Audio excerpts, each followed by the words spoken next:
আসসালামু আলাইকুম। আজকে আমি নতুন আরও একটি মিষ্টি রেসিপি নিয়ে চলে আসলাম। আমি আজকে চালের গুঁড়া দিয়ে স্যান্ডউইচ মিষ্টি বানিয়ে দেখাবো।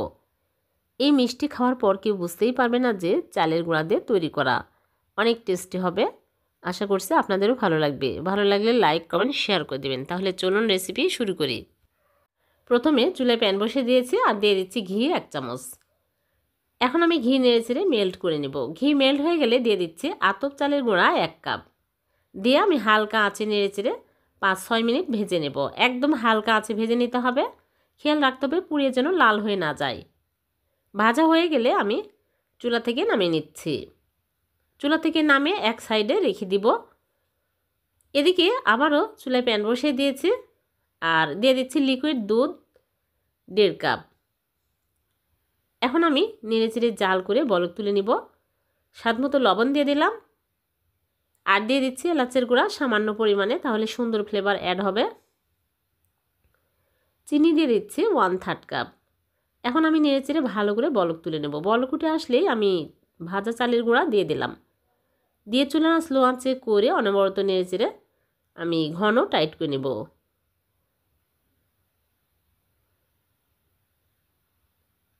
এরকম ঘন টাইট করে নিতে হবে। এখন আমি চুলা থেকে নামিয়ে নিচ্ছি।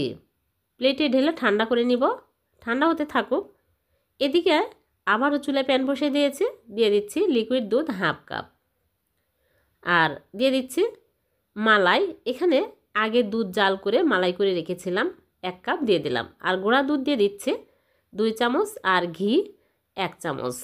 মালাই না থাকলে আপনারা গুঁড়া দুধও দিতে পারবেন। এখন আমি নেড়েচেড়ে ঘন করে নেব। আর চিনি দিয়ে দিচ্ছে 2 চামচ। চিনি বেশি দেওয়ার প্রয়োজন নাই, যেহেতু মালাইতে অনেক মিষ্টি থাকে। এখন আমি নেড়েচেড়ে জাল করে ঘন করে নিব। দেখুন অনেকটাই ঘন হয়ে আসছে। বেশি শক্ত করা যাবে না, ঠান্ডা হলে কিন্তু আরও শক্ত হয়ে যাবে।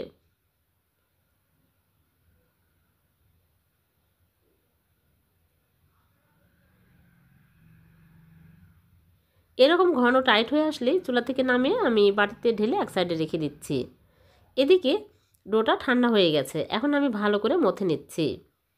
একদম মসৃণ একটা ডো তৈরি করে নিতে হবে। তারপরে এরকম করে অল্প অল্প করে নিয়ে আমি ছোট ছোট করে লেচি কেটে নিচ্ছি। তাহলে প্রত্যেকটা লেচি সমান হবে।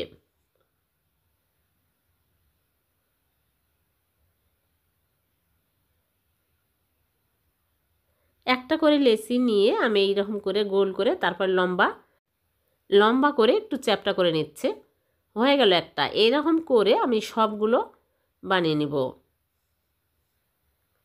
একদম মসৃণ করে মিষ্টিগুলো বানিয়ে নিতে হবে। সবগুলো মিষ্টি বানানো হয়ে গেছে। এখন এই মিষ্টিগুলো আমি পানির ভাপে দেব।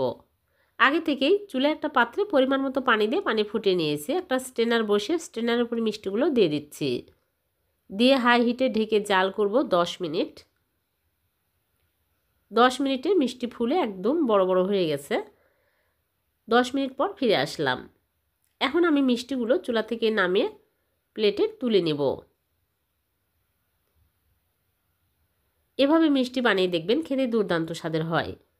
সবগুলো মিষ্টি প্লেটে তুলে তারপরে একটা নাইফ নিয়েছি, মাঝখান দিয়ে এরকম করে একটু কেটে নিচ্ছি। নিয়ে আমি যে মালাই বানিয়ে রেখেছি ওই মালাইগুলো ভিতরে পরিমাণ মতো দিয়ে নিচ্ছি। দিয়ে হাত দিয়ে চেপে চেপে সমান করে নিচ্ছি। দেখুন হয়ে গেল একটা।